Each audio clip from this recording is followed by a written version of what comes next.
नमस्कार। फर्स्ट बिहार झारखंड में आपका स्वागत है। मैं राहुल ओझा आपके साथ। 6 दिसंबर 1992 की तारीख पीएफआई याद दिला रहा है और ये कह रहा है कि एक दिन बाबरी का उदय होगा, इसे हमें भूलना नहीं होगा।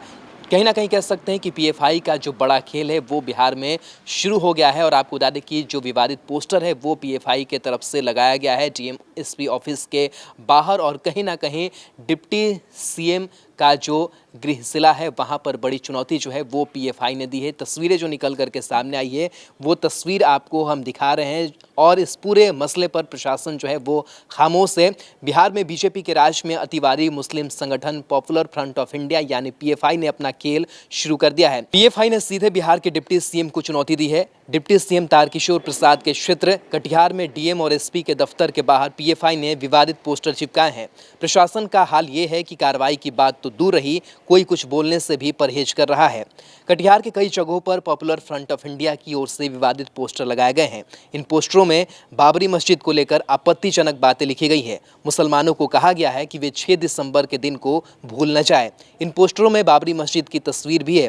पीएफआई ने ऐसे पोस्टर कटिहार समाहरणालय के साथ साथ एसपी कार्यालय और डीएम के दफ्तर के बाहर भी लगाया है। डीएम एसपी के दफ्तर के सामने लगे आपत्तिजनक पोस्टर पर प्रशासन का कोई नुमाइंदा कुछ भी बोलने को तैयार नहीं है। कार्रवाई की बात तो दूर रही, कटिहार के एसपी इस मामले में कुछ भी बोलने से परहेज कर गए। अब तक इस मामले में कोई प्राथमिकी भी दर्ज नहीं की गई है। गौरतलब है कि 6 दिसंबर को ही अयोध्या में बाबरी मस्जिद के विवादित ढांचे को गिराया गया था। हालांकि सुप्रीम कोर्ट के फैसले के बाद वहां मंदिर का निर्माण शुरू हो गया, लेकिन पीएफआई मुसलमानों से उस दिन को नहीं भूलने का आह्वान कर रहा है। जानकार बताते हैं कि हालिया दिनों में पीएफआई ने सीमांचल के कटिहार, पूर्णिया, किशनगंज से लेकर कई और जिलों में अपनी पैठ बढ़ाई है। उसका असर दिखने लगा है। 2 दिन पहले ही बिहार के दरभंगा और पूर्णिया में पीएफआई से जुड़े लोगों के घरों और दफ्तरों पर प्रवर्तन निदेशालय ने छापेमारी की थी। प्रवर्तन निदेशालय ने छापेमारी सीएए एनआरसी के खिलाफ देश भर में हुए विरोध प्रदर्शनों में विदेशी फंडिंग को लेकर की गई थी। आरोप यह है कि पीएफआई ने विदेशों से पैसा मंगवाकर सीएए एनआरसी के खिलाफ प्रदर्शन को प्रायोजित किया।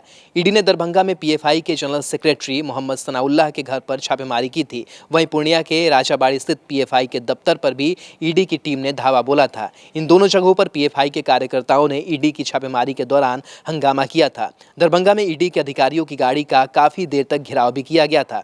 पीएफआई समर्थकों ने पूर्णिया में समाहरणालय के सामने धरना प्रदर्शन भी किया। चलिए अब आपको बताते हैं कि पीएफआई आखिर है क्या। Popular front of India PFI एक उग्र इस्लामिक कट्टरपंथी संगठन है जिसका गठन 2006 में किया गया था। इस संगठन से दूसरे कट्टरवादी सोच रखने वाले संगठन भी जुड़ते चले गए। मौजूदा वक्त में पीएफआई का असर 16 राज्यों में है और 15 से ज्यादा मुस्लिम संगठन इससे जुड़े हुए हैं। केंद्र सरकार ने जब सीए लागू किया तो देश के कई स्थानों पर हिंसक प्रदर्शन हुए। जांच में पाया गया कि इसके पीछे पीएफआई की भूमिका थी, जो विदेशों से पैसा मंगवाकर उत्पातियों की फंडिंग कर रहा था। उस दौरान यूपी और असम में हिंसक प्रदर्शनों में शामिल रहने से पहले भी यह संगठन कई तरह की गैर कानूनी गतिविधियों में शामिल रहा है। पॉपुलर फ्रंट ऑफ इंडिया को पिछले ही साल झारखंड में प्रतिबंधित किया गया था। राज्य सरकार ने इस संगठन के राष्ट्र विरोधी गतिविधियों में शामिल होने की शिकायत के बाद ये फैसला लिया था। इतना ही नहीं, झारखंड सरकार ने यह भी माना था कि पीएफआई एक ऐसा संगठन है जो आतंकवादी संगठन आईएस से प्रभावित है।